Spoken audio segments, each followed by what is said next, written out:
Hello po mga kababayan, si Dante Maravillas. O ngayon, sabi, si Trillanes at mga NBI ang humarang kay Bato. Ngayon, biglang lumitaw na din mga kababayan si Trillanes kung bakit siya nandoon sa Senado. O ito na ngayon ang sabi ni Trillanes. Kaya ako nandito dahil personal request ni Senator Bato de la Rosa na samahan ko yung mag-aresto sa kanya. May warrant of arrest na daw. Corner, mga kababayan, no? ICC yata to. Oo. Tama, oh. Di ba sabi niya, make my day. Nandito ako ngayon. Make my day. Mr. Antonio Trillanes. Ito ang sagot ni dating Senador Antonio Trillanes kung bakit siya nasa Senado ngayong araw, May 11, habang hawak ang isang International Criminal Court warrant of arrest. Sa ngayon, present sa sesyon ng Senado si Bato de la Rosa. Hinalal din si Senador de la Rosa bilang chairperson ng Committee on Public Order. So yun mga kababayan, kaya pala nandun si Trillanes. Kasama yung NBI, dala yung warrant of arrest ng ICC. Sir, pwede pang iba yung warrant, sir? Pwede yung warrant. Matindi po mga kaganapan ngayon.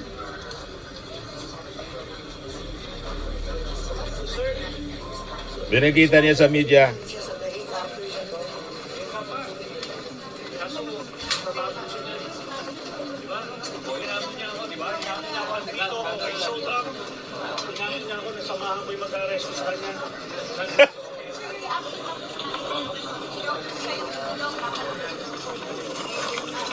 Sabi niya, samahan ko yung arresting officer. So meron na siyang warrant, no? Sir, bakit kayo nandito kasama yung NBI? Sige, sir. Sir, stop lang saglit. Matindi si Trillanes ba? Apo. Sinabi niya, pag national TV, nasamahan mo daw yung mag-aaresto sa kanya. Sabi niya, ikaw ngayon. Dito yung, pinakita ko sa inyo yung warrant ng INC. Dito yung NBI, arresto yung Saan naman yung nandito, tayo lumabas. Senator, so kayo, confirm nyo hawak ng NBI ang warrant of arrest ng ICC para kay Senator de la Rosa? Yes. At, so, pero, yun nga sir, ulit, sorry ha. Anong role mo? Bakit mo kayo narito? Galit dahil, bakit mo kasama yung Kaya ako pumunta rito dahil personal request ni Bato na samahan ko yung mag-aaresto sa kanya. So yung commotion kanina, sir, kasama kayo sa commotion kanina sa kapag mainit. Ang dali. tawag ng NBI sa Senator de la Rosa para pigilan umakyat. Wala ako doon. Eh kung nandun ako, di inayapos na yun. Sir, pinakita mo yung warrant kanina, sir. Sir, patingin ulit. Ay, kagulo yung media.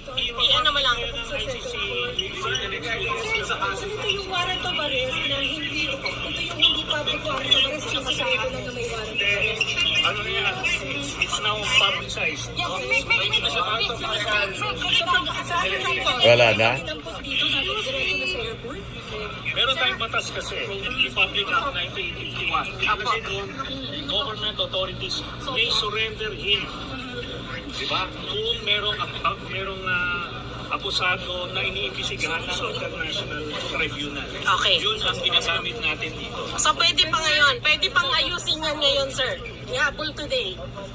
Sir, pahabol yan. Hindi na natin papalabasin yan si Sir, why are you here? Sir, why are you here? Why are you here, sir? Andito ako dahil nag-request si Bato. Publicly, National TV, nasamahan ko yung mag-aaresto. Nandito ako ngayon. You have the warrant, sir? Napakatapang ni Trillanes. O, masusukat ngayon ang tapang ni Bato. Lumabas na siya. Request ni Bato. O, ito si Trillanes. Pero rules are rules. Gumawa siya ng krimen, nag-imbestiga, inisyuhan siya ng warrant. Sir, about yung comment na it's a way to stop the leadership change. Eh, ngayon lang siya sumilpot eh.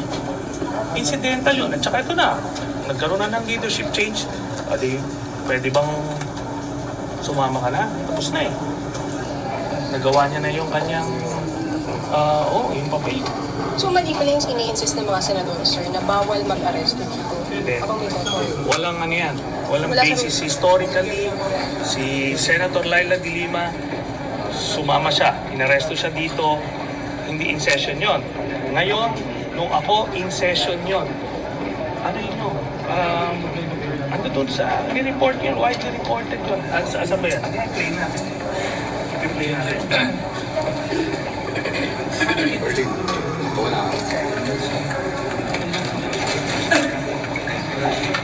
Safe ko lang.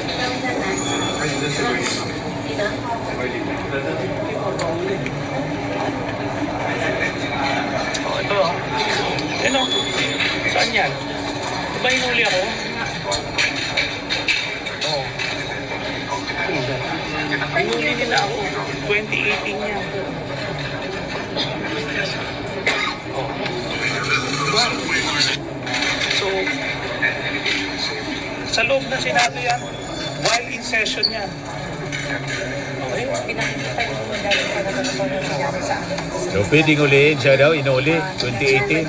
Warrant, ngayon lang yung Panahon ni Digo. Dati na itong warrant issue, pero ngayon lang trinasmit publicly. Ha? November 20. November pa. Senator, ulit lang kanina sinaside na wala pang senador na inesto dito sa Senate. Kaya nga kung sino man nagsalita nun, sinungaling. Kasi ito, Siya mismo yung inaresto. pinapakita ko yung video na kung saan sineserve sa akin yung warrant of arrest. Binabasahan ako ng Miranda rights. Andyan yun, within Senate premises, while in session. Kaya ano yung sinasabi nila, di ba? Ngayon, yung reputation ng Senate as an institution is at stake. Paano po pagka hindi binigay ng Senado si Senator De La Rosa? Kailangan manawagan yung mga kababayan natin for the Senate to do the right thing. Again, lawmaking institution ang Senado, hindi siya law-breaking institution. Nagkakadel sila ng kriminal. Ito, crimes against humanity ang kaso nito ha. Libo-libong pinapatay nito and lahat tayo saksin buhay dyan. Okay? Ba't hindi mga kababayan? Sinabangan ni Trillanes, si Bato de la Rosa. Ayan na, tuloy natin. Lumabas ito yun ang November 6, 2025. Papagita niya yung ICC Pero warrant. officially transmitted ito kanina nung lumabas siya. Okay? Anong lumabas siya na? Nandito na siya sa Senado. So ngayong hapon? Yeah. So, ganun yun. That's how it is. So hindi siya i-transmitted sa saan po? Sa PCTC, Philippine Center for Transnational Crime. And then Siya coordinated, yung Interpol representative dito sa Pilipinas. and then coordinated with NBI. Yes. So, ngayon, yun ito. Valid itong warrant na to. It's the same procedure na ginawa sa pag-aresto kay Digong.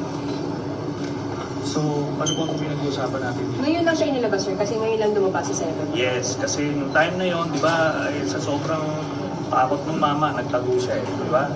Ngayon, nagmamatapang siya kasi may nilabas na walang public warrant daw, sabi ng ICC. Walang public warrant, pero may sealed warrant. Yeah.